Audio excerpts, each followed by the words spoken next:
It's Wednesday, the 22nd of May. And of course, that does mean that it's time for us to get into some news here at Pod TV and on World Edition. And actually, we've got some news coming from one of Nick's favorite places, that being Spain. Because apparently, Spain, Ireland, and Norway on next week will be recognizing a Palestinian state. So on May 28th, they will be recognizing a Palestinian state. So they have broken with the U.S. and are formally recognizing an independent Palestine. So they are the three states that have said that or the three nations that have said that they will do that. And Israel responded to the move to recognize the Palestinian state by withholding funds. So that's what's going on in that part of the world. And of course, in Tehran was mourning President Raisi, who was killed in a helicopter crash. And apparently the Iran supreme leader proceeded over the funeral of President Raisi. So that's something else that we're seeing as well. And a former Israeli leader is urging the dismantle of the International Court over the arrest warrants. He's saying that it's a political tool. And Israel is lobbying German officials to condemn the ICC arrest warrants, and the U.S. is hinting at support for sanctions over ICC warrants on Israel. So that's something else that we're seeing as well. And an Indian teen was allegedly killed too while drunk driving, and definitely there's be some things going on in that space as the court sends minor's father, Vishal Agarwal, to a 2-day police custody. So definitely looks like maybe the parent is getting punished in that particular case. And the Germany far right is in disarray after the AFD Nazi remarks. So Maximilian Krah praised some SS officers and provoked a split with the French far right. So definitely that's something else that we're seeing. So there's all kinds of splits going on around the world and all in that space. And Vasquez beat Smith to become the next DA for Baltimore County. So that's something else that we're seeing in the news, and that's actually more over there in the Oregon area. I did see that we've got Rick Rosner with us, and Rick Rosner will be glad to know that there was a news that involved a somebody that was maybe doing some streaking or doing something else, but definitely, unfortunately, there was tragedy because a naked man killed a female jogger while attacking multiple people in a Swiss park. So definitely looks like a screaming naked man killed a woman jogger and attacked people in the park in Switzerland. And I've always thought of Switzerland as a peaceful nation, but apparently they were having somebody that was going on a rampage in that part of the world as well. And it looks like there's some problems with the aid that is coming to Gaza and all along those lines. So the UN Food Agency warns that the new USC route for Gaza aid may fail unless conditions improve. And definitely even the Pentagon is saying that none of the aid that has been unloaded from the temporary pier the U.S. constructed off the coast of Gaza has been delivered to the broader Palestinian population as the U.S. works with the UN and Israel to identify safe delivery routes inside the enclave. And that's what the Pentagon said yesterday. Several desperate Gazans intercepted trucks delivering aid from the pier over the weekend, leading the UN to suspend the delivery operation until the logistical challenges are resolved. The U.S. is working with Israel and the United Nations to establish alternative routes for the safe delivery of the 569 tons of aid transported to Gaza since last week, according to Pentagon spokesman Major General Pat Ryder. Asked whether any of the aid has been delivered to the people of Gaza, Ryder said, "As of today, I do not believe so." He added that aid has been held in an assembly area on shore, but as of Tuesday, had begun getting moved to warehouses for distribution throughout Gaza as an alternative routes have been established. So that's something going on. So they're trying to figure out how to get the aid in that part of the world and all along those lines. And the bodies of 4 men and 2 women were found strangled and piled up at a Acapulco resort in Mexico. So that's something else that folks are paying attention to, as 10 bodies were found scattered around Mexico's resort city of Acapulco. And of course, there is a Kenyan president state visit. So that's something that's going on. So Biden is honoring Kenya with a state visit as the East African nation prepares to send some of its police to Haiti. And Kenya is defending the cost of a luxury private jet for President Ruto's U.S. trip. So they're defending the cost of what's going on in that space. And Russia deletes a draft proposal to change the Baltic Sea border, and the Russian defense ministry is moving to change the Baltic Sea border, and that is sparking some concern as well. So Russia is threatening to expand its borders once again, this time in the Baltic Sea. So it looks like they may be heading in that direction as well. And a British man accused of spying for China is found dead in a park over there in the United Kingdom. So a British man accused of spying for Hong Kong's intelligence service was found dead in a park in that area. And Russia, coming back to Russia, is beginning exercises for battlefield nuclear weapons, pointing to Western threats. So Russia is rehearsing a nuclear attack on Ukraine, but censors its own warheads. So Russia begins nuclear drills in an apparent warning to the West over Ukraine. So that's something else that we're seeing as well.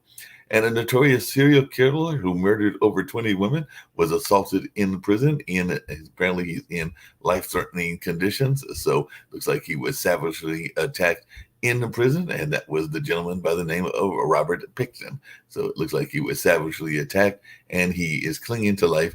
And he was a Canadian serial killer who brought victims to a pig farm, and that's where those attacks were taking place, and all along those lines.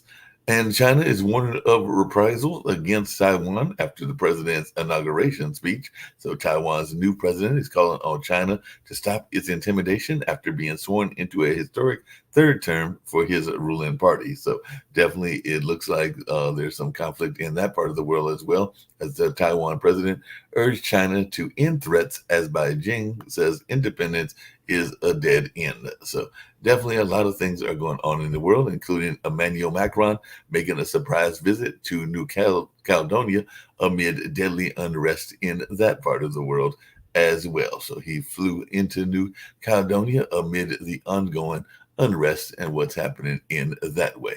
Now let's get to some U.S. News things taking place, and then I'll bring in our favorite folks. I know I saw Rick, and I have other people probably getting ready to join us as well, but let's see what we've got going on in the U.S. Apparently there is deadly tornadoes in Iowa, so Iowa is definitely reeling from that, as tornadoes spawning storms left multiple people dead in Iowa and now threaten cities from Texas to Vermont. So it doesn't look like it's going to be coming to North Carolina, but it might be going north of us and all in that space. And it looks like the defense has rested in the Trump trial, and it looks like the former president won't be testifying. So we'll see what folks have to say and what the ruling will be as well. And Fani Willis has sailed to victory in Georgia primary and celebrates apparently with some Grey Goose vodka. So definitely Fulton DA Willis easily defeated her primary challengers. And of course, she's involved in one of those trials as well. And it looks like the Trump prosecutor, Fani Willis, and the trial judge, Scott McAfee, won their elections in Georgia. So I guess they can continue with what they are doing as well. And Biden and Harris apparently are slamming Trump over his unified Reich ad, because apparently Biden responded to the Trump's unified Reich post, says that that's Hitler's language, or Hitler's language is what he is claiming. And Trump's latest flirtation with Nazi symbolism is apparently drawing some backlash. And definitely it'll be interesting to see what goes on in there. I know we've got some folks on this network that are from the Chicago area and all along those lines. And apparently the Chicago City Council is expected to seek the ouster of their CTA chief, Dorvell Carter. So it looks like the City Council has discussed the shot spotter and the CTA president, Dorvell Carter is to quit or be fired. So definitely it'll be interesting to see what goes on in that space, because apparently their mayor, Brandon Johnson, rode the chains while campaigning, but folks are wondering whether he can fix the transit in that particular area, since that's what the CTA is. It's part of their transit and all in that space. And Rudy Giuliani is in the news as he and other Trump allies plead not guilty in the Arizona fake electors case. The judge interrupts Rudy Giuliani doing a court rant and saying that he didn't want to mute him. So apparently he might have been trying to get muted as well. So there's a number of these things that are going on. And like I said, there were other primaries, not just in Georgia, but also in Oregon, Idaho, and Kentucky. And of course, everybody's getting ready to see what's going on with these debates that are coming up. I think the first one is next month, and I think they're trying to get one in July and one in September as well. And apparently Joe Biden, I know sometimes people talk about stacking the, but apparently Joe Biden is nearing 200 judges and is highlighting the stakes for the courts in the 2024 election. So the Senate is set to confirm the 200th Biden judge, as the Democrats tout that as a major milestone. So Biden's federal judge picks are majority non-white and majority female. So it does look like he's getting some folks in that category and all along those lines. And more tense testimony was expected as key Karen Read witness returns to the stand again. So apparently there was even conversations around a butt dial. And I know I've got those in the case in some times as well, but it might not be the most Boston true crime case, but definitely it looks like a lot of people are following what's going on with Karen Read's case as well. And the key witness, Jennifer McCabe, denies deleting a phone call linked to the Karen Read murder trial. So definitely that's going on. And like I said, there's a number of things going on, even with the Trump case, because apparently the judge is holding the first hearing since delaying Trump classified document trial and all along those lines. And so there is the whole thing of what's going on in that case, as lawyers found classified documents in Trump's bedroom 4 months after Mar-a-Lago search. And definitely it'll be interesting to see what folks have got to say about a number of these things as well. So going to bring in my fine folks and all along those lines and see what they've got to say.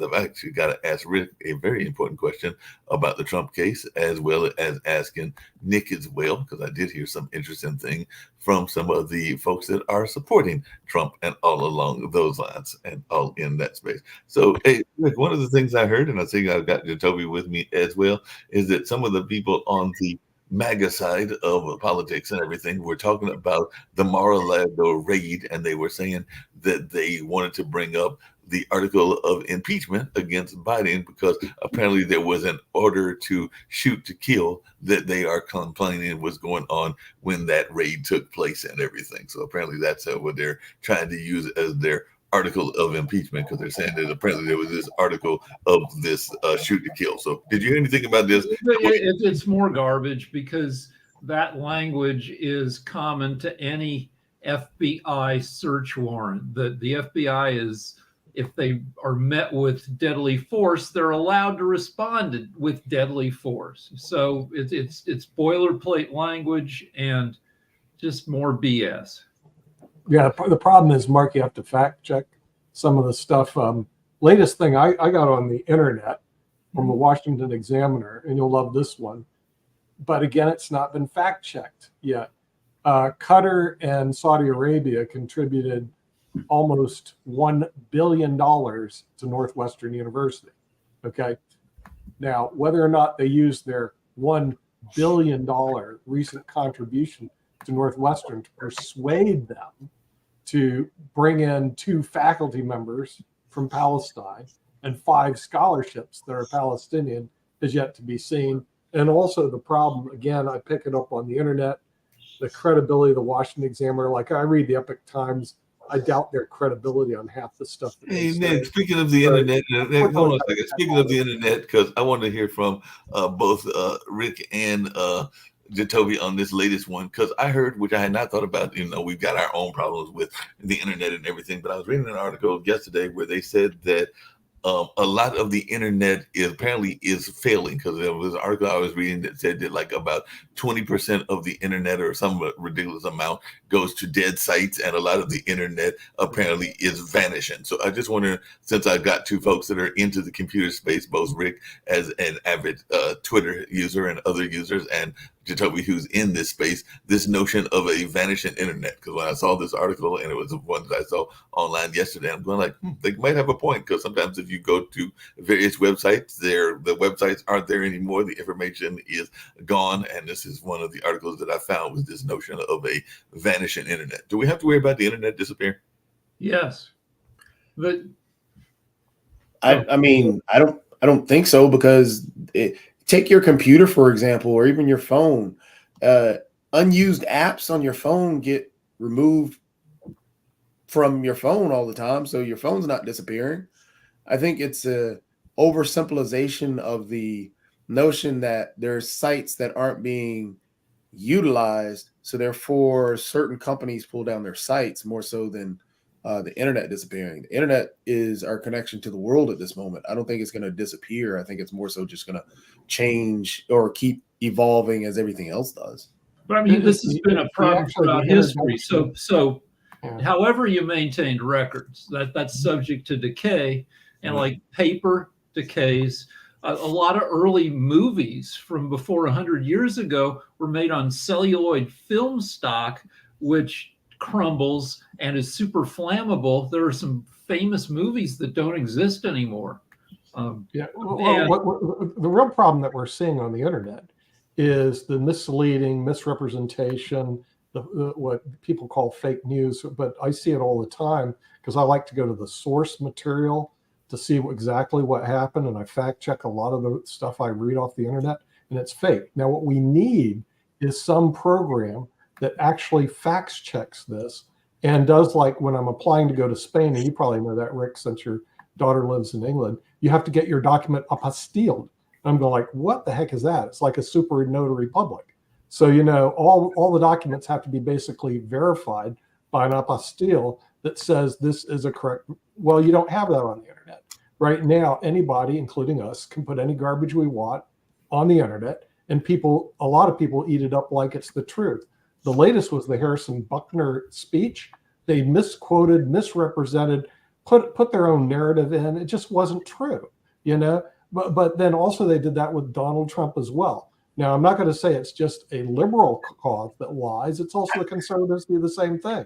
So what you have is you have two parties, two groups out there that the facts themselves just aren't good enough for them. So they change the facts and put it on the internet. And I'm going like, Twitter used to be a You can't pretty stop good it. source of self-correcting news, that like BS would float out on Twitter and then would quickly be corrected. And Twitter was often the fastest source of something close honestly, to the truth. I can't- Elon Musk fired all the the people who kept BS off of Twitter, and now it's just like a BS factory. Yeah, well, So- Rex Lee likes the Epoch Times, but I've read so many articles. They're so fake out there. I can't read the Epoch Times anymore. But we need to have some sort of rating system or verification on the news. I have it for hotels when I travel. I look at reviews on restaurants when I travel. I get the guest reviews, plus I get their own different reviews. In the media and what you're reading, there's nothing like it. In other words, it's like our garbage is as good as anybody else's garbage. Yeah, Jacoby. So the problem is that on the internet, as well as within media, it's not the media and the it's more so our fault, because we have jumped into our silos. And if it's not from a particular site, or if it's not said from a particular person, or if it doesn't come from a particular Twitter user, people decide that is going to be fake news regardless if it's true or not. People are going to consider it fake news. For example, and you brought up the Harrison Buckner discussion, or that speech that was out there. Right. Yes, there were some people who took his words and misconstrued his words, but also there were more people who actually didn't misconstrue his words, but people were in his camp. Basically, they believed exactly what he said. They were in that mindset. Right. Yes, No what matter he what. said is true. So therefore, everything you are saying is a lie. Everything you are saying is coming at him in the wrong way. And that happens throughout everything that we've done. For example, even Donald Trump. In the Donald Trump situation, where he just recently on his Truth Social or whatever he's sharing stuff on, the whole thing where in the video it talked about unified Reich, or had a headline about unified Reich. Well, his camp and the people who believe in MAGA and everything will defend that, just as they defended him quoting Hitler, just as they defended everything else. Because what they do is, what is done is they'll then turn around and say, that's not what he did, so what you're saying is a lie, rather than actually looking at the truth. And yes, it does happen on both sides. But however, right now, it's more leaning because this, again, Donald Trump did not start a lot of this, but he amplified a lot of this because of the way he used the media. Right.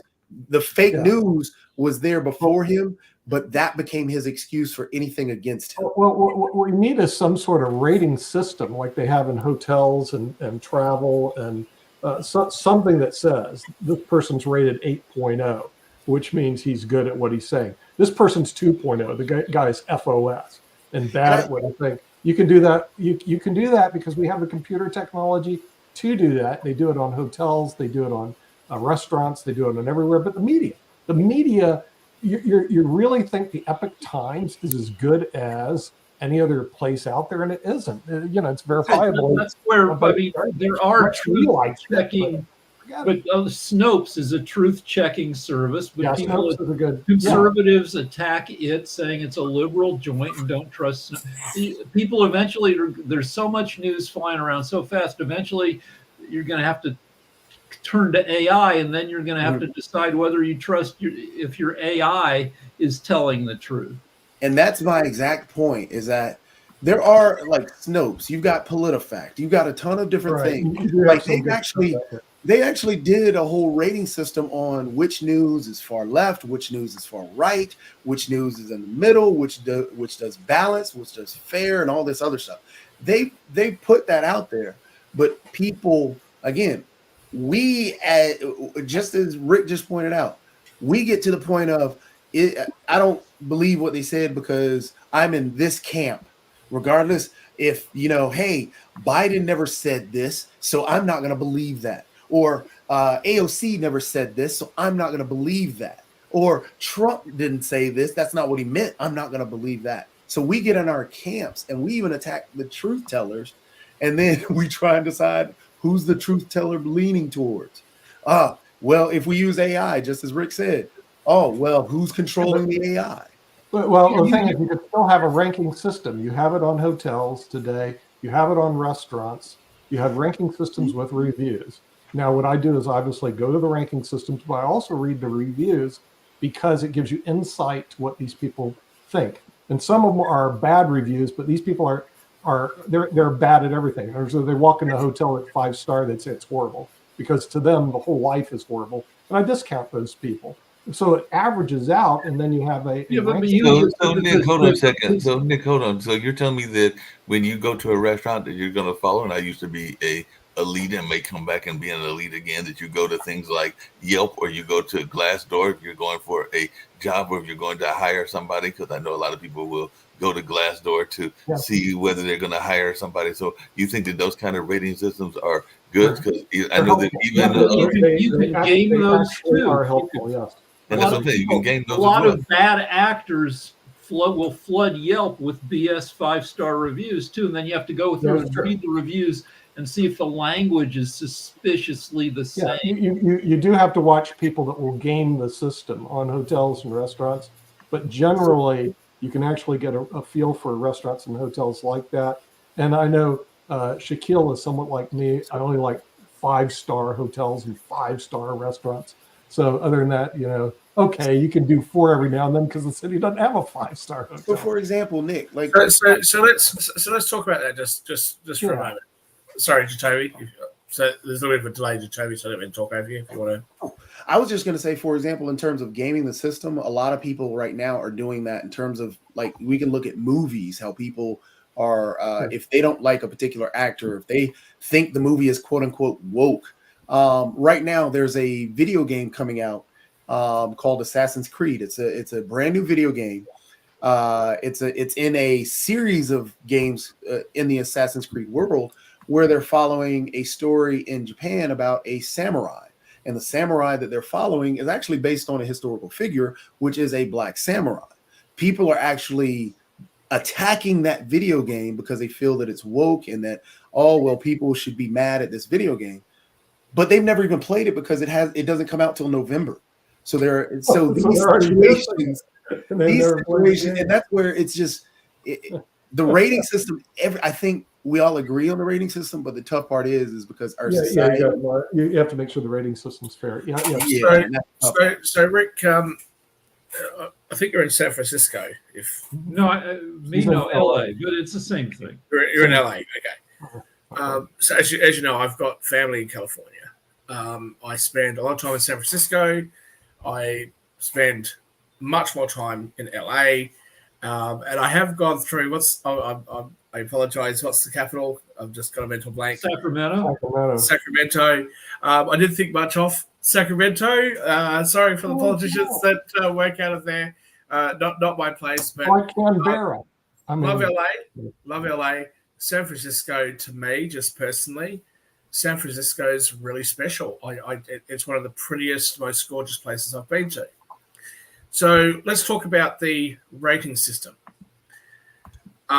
If I said to you, not an American, not a Californian, if I said to you there was XYZ restaurant over in San Francisco, and next time you're up there, do not go to that restaurant. It's absolutely rubbish. The Google reviews give them 5 stars, but I'm telling you, Rick, you're a friend of mine. I'm telling you, it's an absolutely awful restaurant. The food's terrible. The service is awful. Don't go there. But there's this other restaurant that is rated 1 star, but it's amazing. I don't know why it's only rated 1 star, but I'm telling you, I've traveled all over the world. This restaurant, the food is just incredible. The service is amazing. Which one of the 2 restaurants would you go to? The reality is you'd go to the restaurant that I've actually recommended. This is the real reality of the situation. I think that when it comes to online reviews, I don't think people are taking them that seriously anymore. You guys were talking about media before. I fear that for the United States, people within the US react to media along partisan lines, but the rest of the world, we both in our own countries, but also when we visit the United States, we don't recognize the world that's actually being described by American media. We just don't recognize it. But Shaquille, you can't actually have a rating system. I mean, I've been doing this empirically for years. Everybody has what I call a BS factor. Okay, BS is the amount of BS that they put on whatever they say. Some people have a more tendency to veracity, and some people don't. And you can do the same thing for people on media, because some people have a movement toward veracity, and some people move more toward BS. And you can give them a rating system, 8.0, 7, 6, just like you do in hotels. But it doesn't really matter too much, Nick, because what ends up happening? Not 100%. What ends up happening?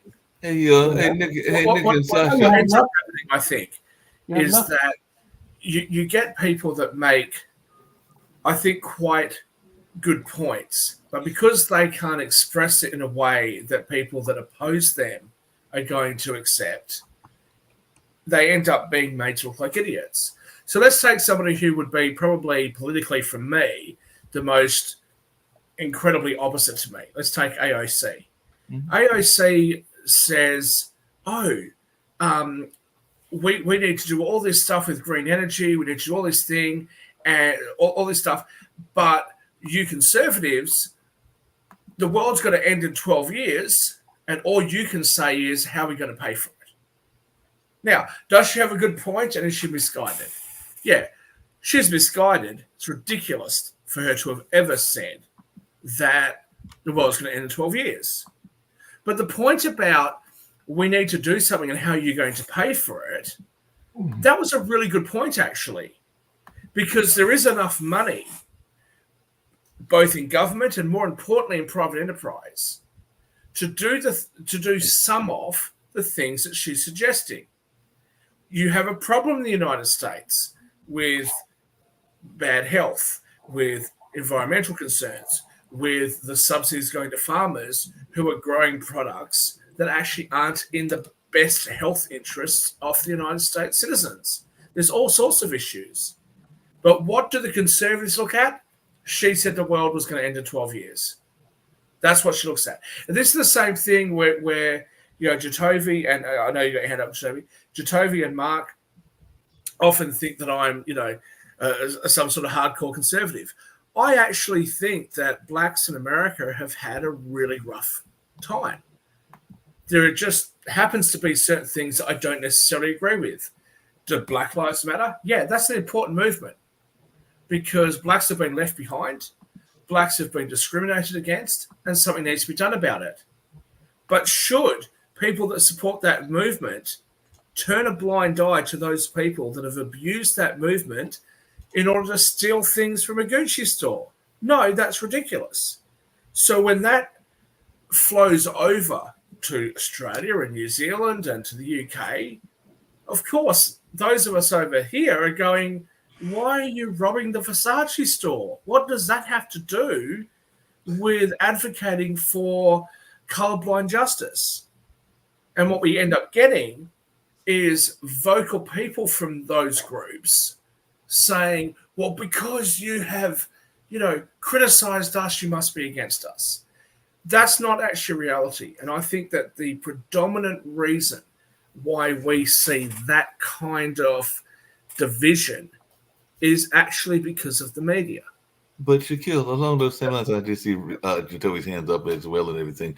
A couple of things. One, some of those times that people are robbing those stores, that has nothing to do with the movement. I'm not saying that there aren't people that are movement related and everything, but there's also some bias that goes on in the media. It shouldn't be there because we are taught in journalism to be objective and to try to be as objective as possible. I mentioned yesterday, and you weren't here, Shaquille, that I watched the interview and I actually thought it was a good interview with the Pope and the folks, the young lady, I think it was with CBS and everything. And I thought she brought up some good points around Catholicism and what the Pope's beliefs were. And some of them are some very liberal beliefs in terms of where the Catholic Church is going. But he also made some clarity, like even around his notion of given the rights to same-sex unions, but he was saying that he wasn't necessarily blessing those unions, and he was giving some good clarity and all along those lines. But there is no doubt in my mind, because she even said so in the interview, that the young lady that was doing the interview, and I forgot her name and everything, was very much of a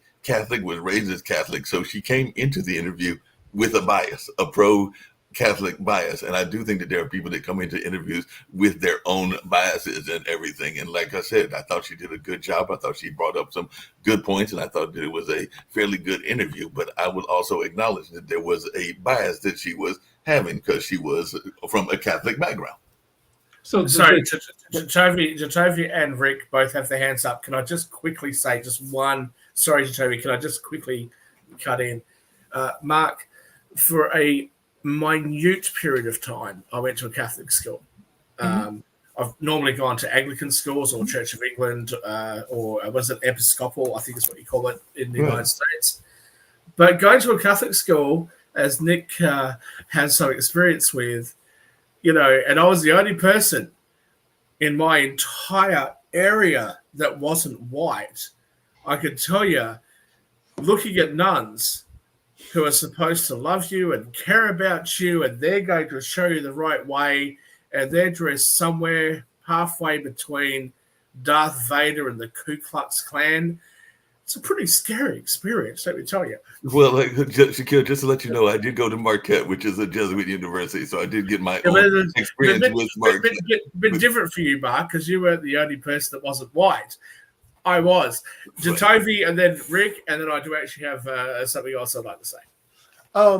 Two things can be true at the same time. And yes, Mark, there are media outlets and individuals within the media and even interviewers that do have their biases that come across.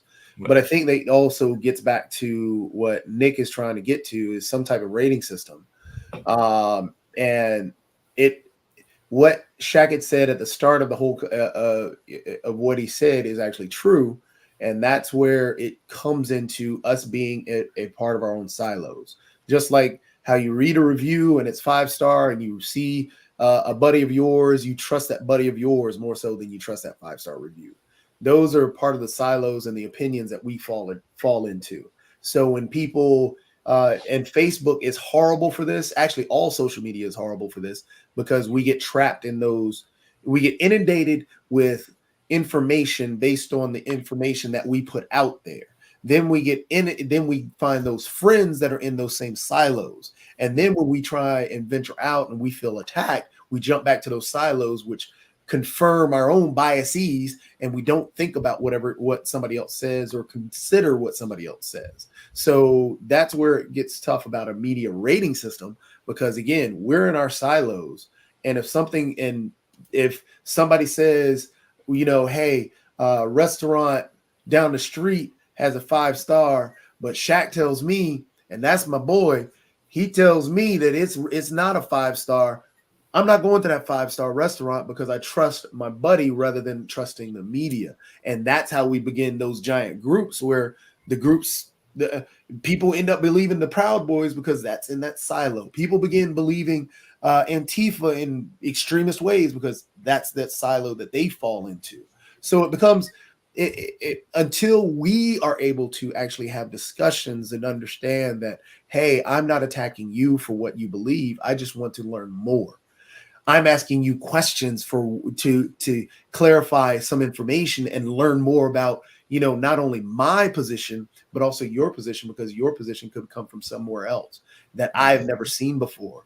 I mean, there's one meme out there like that, I truly love, which is the meme where you have a person standing on the top and a person standing on the bottom, and they're in between them. There's a number, and they're looking at it from two different perspectives. True. However, the artist put it there in a particular way, and it actually has a particular number. So there's a truth there.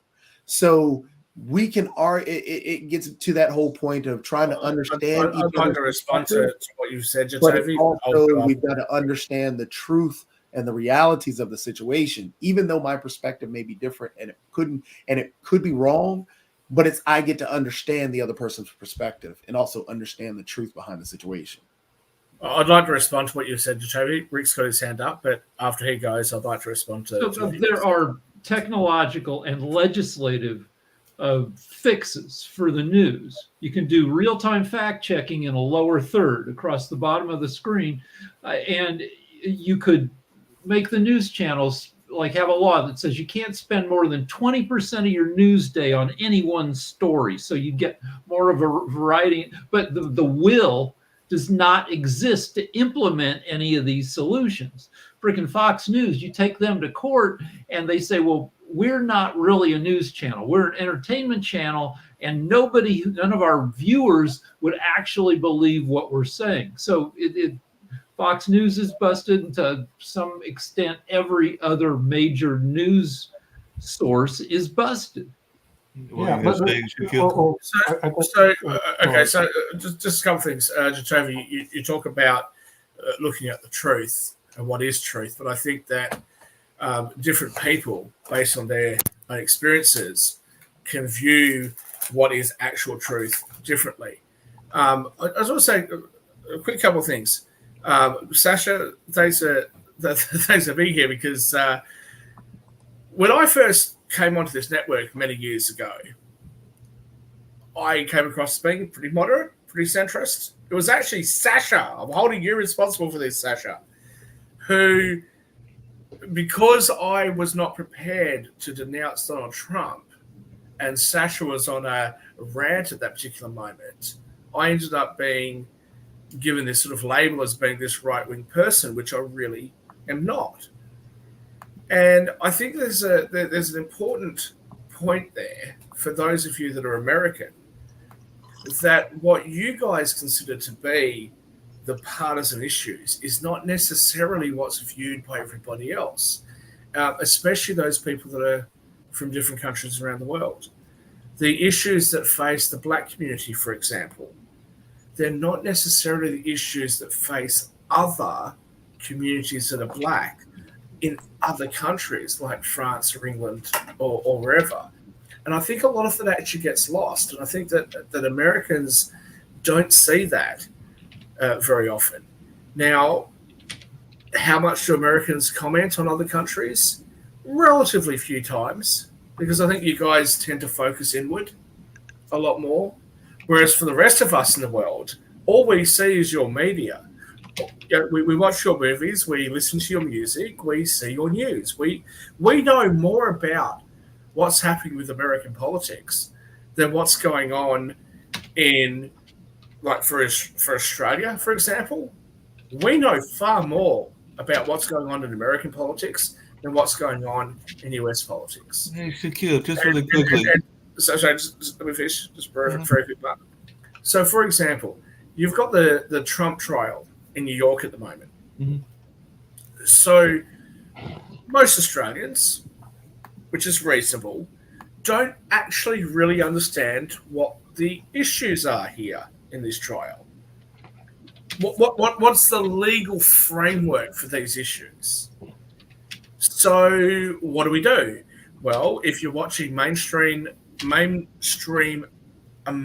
Australian media, they're going to reprint or re-show American media. So left-wing media in Australia is going to tell us that Donald Trump's a terrible person, he tried to interfere with elections, he's awful, etc., etc. Right-wing media is going to say, well, this guy worked for him, but he stole from him and he's terrible and he ripped him off and etc. Then other people are going to say, well, why, was it right for Stormy Daniels to testify against Donald Trump? Isn't that going to, make the jury more biased? It wasn't relevant. Why did they testify? Here's something, though, because I know a little bit more about US law, I think, than most people around the world. When right-wing media says Stormy Daniels had this explosive testimony which wasn't relevant and should have been shut down, the opening statement from Donald Trump's defense attorneys called into question whether or not this event occurred. And as Nick will probably attest to, I think, as a lawyer, because they did that, that left it open and actually made it incumbent for the prosecution to bring Stormy Daniels up there to repeat that allegation.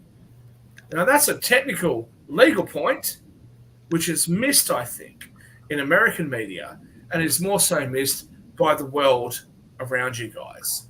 And what ends up happening is that as America focuses in on issues that really aren't that important, we see other countries that we think that we are better than, like China. They're a developing country. Here we are all developed. They're focusing on things like the Belt and Road Initiative, and we are sitting here pissing our money and our resources and our attention against the wall on things that really aren't that important. Hey, Shaquille, I had a quick question for Nick, but it's based on something that you're talking about. And by the way, that is a conversation I think Jatomi will even agree with me that sometimes there is a dialogue between the Africans that have come here to the United States and the African American population, because sometimes there's a whole conversation as to whether they should be working closer together or not working closer together. Because I know that even Barbara Smith, who's one of our I would commentators in this area, has done. I would emulate or try to fit in with African Americans in America for generations, because I think there's a wide gap in the cultural issues that they face. For the same reason that if you were to introduce me to a whole heap of Indians that just moved to North Carolina and said, well, Shaquille, you're biologically, genetically Indian. Help these guys out. It's too much of a gap. I hear what you're saying, and like I said, there's a very major dance troupe here that does a lot of that intermingling, and the African American Dance Ensemble. And there's definitely some folks, including my friend that I did the history walk with, who is married to a librarian and everything, even though she's originally from, I believe, New Jersey, or it might be in Connecticut, but it's somewhere in the Northeast and everything. But Nick has been talking. I'd love to hear both of your thoughts around this notion of not wanting internet for all, but he wants free housing for all. So I'm just wondering, is this even doable? Because this is something Nick has been bringing up for a number of weeks, this notion that internet for all is bad and we don't need internet for all, but we need to have free housing. So we're all going to get free houses and everything, because this is Nick's new business plan. Jatovi and Rick have to something. But let me just say this as a general point. Everything is possible. Everything's available. If you really want housing for all, that can be accomplished. If you really want internet for all, that can be accomplished. The question is, should it be done? My personal view, whether it be in the United States or any other country, my personal view is no. I don't think that should be done. I think it's counterproductive, and I actually think that would hurt the community far more than it would help. There are other ways of achieving the goals that you want to actually achieve. But just coming back to the issue about Africans coming to the United States versus other communities that try to come to the United States or any other Western country, there are significant issues. I feel as though I can relate to Sasha. Why? Sasha's from a part of the world I've never been to. We don't really have any ethnic or blood commonality other than our mutual enjoyment of chess, and off which he's significantly better than me, obviously. There's no real connection. We're both immigrants to a Western country. That's about it. But I really love Sasha's company. I've met his friends. I've met his family. I really enjoy his company. Likewise. Are there going to be times I don't agree with Sasha? Of course. Sasha and I, both online and in person, have disagreed on political issues, but that doesn't drive a wedge between us. I think that what we're seeing today is that some minuscule difference is being used by media and is being used by the political class to drive us apart in a way that shouldn't occur. You prefer Pepsi and I prefer Coke, so therefore we should never talk? Therefore we should hate each other? That's ridiculous. But I mean, the media needs to make money somehow. Jatovi has hand up for a while. Then Rick. And then Rick. I think, again, it boils back to why I pointed out the look at the meme, where there's a person at the top and there's a person at the bottom looking at a meme that they both have opinions on, but the artist had placed it there in a particular way. Just as to make that relevant to the discussion that we're talking about. Shaq, it is true, yes. The African culture across the globe, Black Europeans, Black people in China, Black people in Japan, the cultural differences are there. When Black individuals leave the US and move to Europe, they will end up, and it's not a fault of their own, they will find their commonalities, and the closest and quickest commonality that you can find is finding somebody that you look like. And that happens. It's a natural thing. It's a reality of our situation. And that's just what happens. Yes, I enjoy Sasha. I would go to Canada. I would visit individuals that don't look like me, but however, I still will see other individuals that look like me, and I will discuss with them as well. So when Africans move to the US, the reality of the situation is the way the artist painted it. Our opinions of the situation are, hey, this is what these Black Americans look at it and see. These are what the Black individuals that move to America see. But then they have a discussion and they can talk about what the artist sees, which is that reality of the situation when they move to the US and how they are actually seen. So therefore, they have a discussion. It's not a matter of, hey, you should culturally, forget what you came from and where you have. So that deals with everybody in that situation. And yes, it's just, it all boils back to, like I said, that meme. There is a reality that we have to accept. There's also opinions that we should be able to talk and discuss through. And it's not a matter of gravitating and forgetting about your own history or your own culture. It's just a matter of understanding that that's there. So and what Mark had brought up, yes, the African American cultural festival we have all this, we have the African Cultural Festival, we have Bimbe, we have all these other things that deal with cultural diversity, even on Duke's campus, not only dealing with African Americans or Black people or, Asians, so on and so forth. We celebrate just a big Greek festival. Yeah, this giant So, Greek so, festival. So it's just a can I matter of say- understanding where you go, seeing the Can I just reality say, of the Tony? situation, and understanding the opinions of others and being able to navigate the world and make your place. Can I just say to you, Rick? I know you've got your hand up, and I'm sorry, you're definitely up next, but just please humor me for a moment.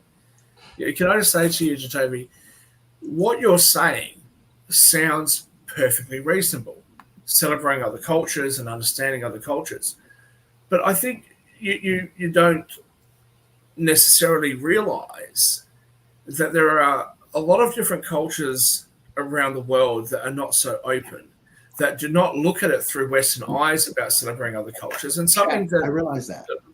Let me So, just say this. as you continue, just real quick, just for me, just just very me, quickly, just very quickly, understand that I please, realize please, that. please, very quickly. Understand that I realize that, please.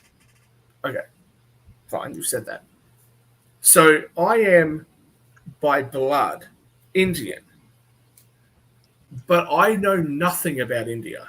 I really don't. I think that the people on this panel, Sasha probably knows more about India than I do, right? It's not, I don't really identify as an Indian. Really, if there's anything, I'm more like White Nick than I am Indian, right? Because of my background. Now, there are certain places in the world that I will go to which are ethnically, by blood, the same as me. And they actually really don't like the fact that I am, in their eyes, white. What I can tell you, which I think is very much missed by movements in the United States that claim to advocate for Black advancement, is that there are a lot of people who are actually African by blood.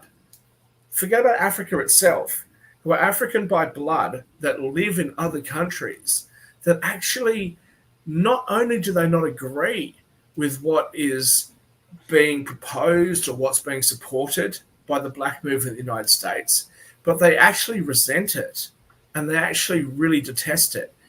And I feel as though, in my experience traveling all over the world, that many of them feel as though if we ever go to America, we have to act as though we support it or we're going to get attacked.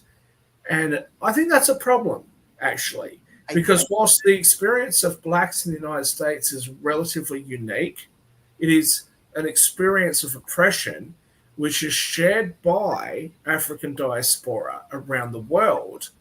And I think that Americans are so inward looking that they often don't actually take the time to understand the perspectives and the experiences of people from outside of the United States. Let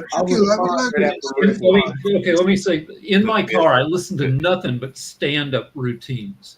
And probably 10% of the routines are immigrant humor. Routines built around newcomers to America and also to other societies making mistakes and trying to figure out how to fit in. And it's a source of joy and humor. Now, there's a thing called the Flynn effect. In the 50 years after World War II, the average IQ of the entire planet went up 15 points. And Flynn, who discovered this, said it's all cultural literacy, people learning about each other, communications technology, making everybody smarter. Now it's reversing. the average IQ seems to be going down around the world, and it might be because people are retreating into their bubbles, or because there's a flood of bullshit out in the world. And I would that's like why to that add is something that to is, what Shaquille just said earlier. I would like to confirm that it's absolutely the same thing as European blacks and others.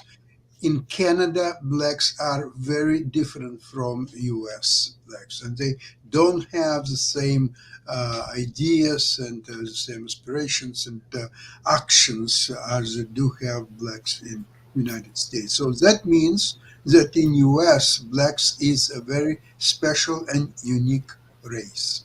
so just to point out, and again, this is why I think you're not listening to what I said, or don't understand what I mean, what I'm talking about when I point out this meme. When you talked about the advocacy for Black movement and all this other stuff, you never put in the context that the reality of the situation, when they're advocating for these things, it's for in the US. It's not for across the globe. It's not for Canada. It's not for Mexico. They're advocating for these things to happen, this equality to happen in the US. So those individuals that are on that other side of that number, they're looking with their opinions that you're pointing out. Oh, well, they hate what they're doing, but they're not looking at the reality of the situation, or even giving credence to the opinions of those Americans that you just even talked about, that, oh, well, the Black Americans aren't thinking about it. So what I'm pointing out is, again, to that meme, there's a reality of the situation, which is the mistreatment of Black people and this advancement and all these things that you're talking about. So what you're saying, if I understand you correctly, there is no discrimination of Black people in Europe, in Canada, elsewhere. No, I'm not saying that. In the States, is that I correct? am not saying that at all. I am not saying that at all. What I am saying, as we were just pointing out and talking about the Black Americans, or the Black people in the USA, how the situations that they have dealt with, this object here that they have dealt with. So you have opinions from other individuals. Tell me what is up outside of the U.S. instead of dealing with. Tell me what ends up happening.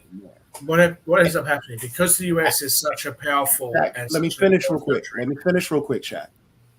So talking about, the Black individuals that hate what those people are doing, again, are seeing it from the outside and not experiencing it from the inside. So therefore, they're commenting on something and creating, as we've talked about this whole show, this media information that should be a particular rating and the truth behind it, and not trusting this and not trusting that because it's not what my buddy or my group or my silo told me. So what they are let me just jump into Toby, because we've got a couple of minutes.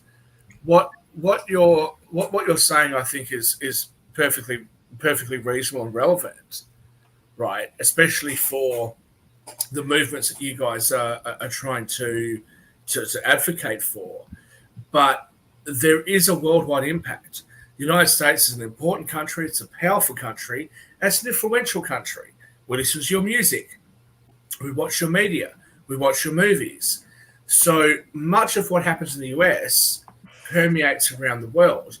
And that can inevitably lead to resentments. And if I can just use an example, I'll use two examples very quickly. One, I'd like to use the example of Rick, actually. A few months ago, I made the comment to Rick that on the show that I didn't know he was Jewish. And he said something about, even though I've got stringy hair or something.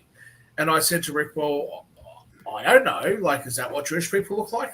I don't know. Like, I have no real concept of what Jewish people are supposed to look like, nor do I actually care. Right? So, Shaq, we only have 30 seconds, Shaq. So let me ask you a question. Let me ask you a question and navigate you where I need you to go to answer the question. Let me finish. You interrupted me. The second issue that I have, which is mostly an American issue, which has permeated the rest of the world, is affirmative action. Shat. Affirmative action when it Let comes me to ask you this question because this will help. Jacoby, You interrupted me, so I just want to interject this. This is real fast question. You can add it to whatever I'm you going want to to have to interrupt everybody because we have to go, and unfortunately, our engineers make us stop at the hour. So we'll have to continue it tomorrow. And thank everybody for watching on World Edition, not just in the United States. I'll be backstage And on the we'll rest of that see you today. back then. All right. And till then, tomorrow.